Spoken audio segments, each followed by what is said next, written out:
Hey guys, it's Mike with Gettin Greasy Garage. So, as I mentioned in one of the other videos, we ended up doing away with the tuner, which was also a digital gauge package. Well, it had a display and it showed the gauges. The company didn't represent their product properly, and their tech support was horrible. And if you want to know who that is, you can message me in the comments and we'll take it from there. And I'd be happy to tell you about my unhappiness with that company. So, anywho, the owner of the $1,000 auto went ahead and looked around and found some gauges. We're back to using conventional gauges. There's going to be 3 of them mounted in a pillar pod. So they'll mount on the A-pillar on the driver's side. I realize this picture says boost. This is not the boost gauge. This is the exhaust temperature gauge. So you can see the face of it there.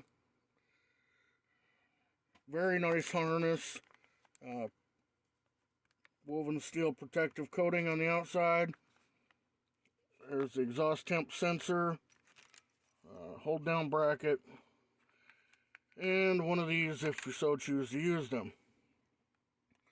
So, I don't know the prices on these. I do know he found them on Amazon. And from what I'm seeing here, I really like the quality. The directions, I mean, everything's here. It tells you what to do, where to put it, what tools you need.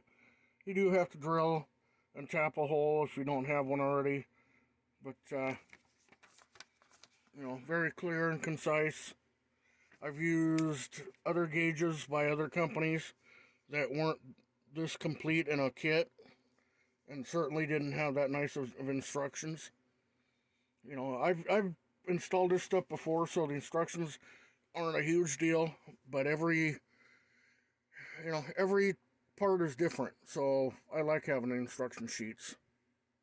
But anywho, I just want to show you guys this. That's GlowShift. Here's the actual part number. And GST CD08 exhaust gas temperature gauge. 10 color digital. So apparently you can change colors on the gauges, which is cool. Oh, here it goes. There's all your different colors. And since green is the theme, I would bet that he'll be setting them to green. 188 GS gauge. And their website. Nice to have. I think I'll go to their website and just have a look around. But anyway, I want to show you guys this, and then once I get all the gauges installed, you guys will see them again. So, anyway, this is for the $1,000 auto. One more thing to do, but yet one step closer to finish with that vehicle. Alright guys, well, that's enough out of me for now. Thank you for watching, thank you for supporting the channel, and we will see you in the next one.